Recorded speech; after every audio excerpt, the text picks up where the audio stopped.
Une musique bruxelloise, la marche de l'école royale militaire jouée par des gardes écossais pour ouvrir cette cérémonie comme un mariage entre Bruxelles et Londres devant le monument du cénotaphe. Le cénotaphe, il faut savoir que c'est comme notre soldat inconnu et donc on rend hommage aux soldats inconnus et les personnalités déposent donc un certain nombre de gerbes de fleurs pour marquer la reconnaissance que nous avons vis-à-vis de ceux qui sont tombés au champ d'honneur. Aussi bien les Belges que les Britanniques, frères de combat durant les deux guerres. Au son du God Save the King, puis de la Brabançonne, les pensées sont tournées vers ceux qui ont payé notre liberté de leur vie. Les drapeaux flottent sous un vent puissant.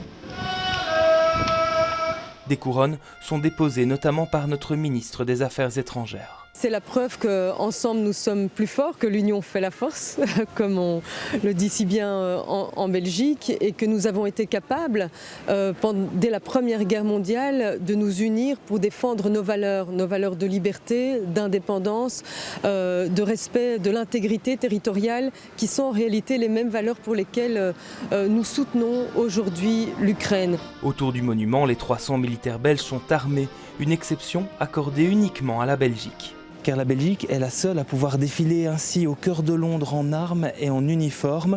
Les seuls pays autorisés à le faire, c'est le Royaume-Uni et les autres pays du Commonwealth. Et cette exception, pour la Belgique, elle date de 1934. Cette année-là, notre roi Albert Ier meurt d'un accident d'escalade. George V décide alors d'autoriser ce défilé chaque année en plusieurs endroits de sa capitale, comme ici à Horse Guards Parade, où la cérémonie se poursuit, davantage tournée vers les pertes britanniques. Et ça rappelle surtout le sacrifice des Britanniques sur le sol belge. De nombreux Britanniques viennent aussi visiter où les grands-pères se sont battus, les arrière-grands-pères se sont battus. On ne doit jamais oublier le sacrifice de ces hommes durant les deux guerres mondiales. Et aujourd'hui, c'est une bonne opportunité pour penser à eux.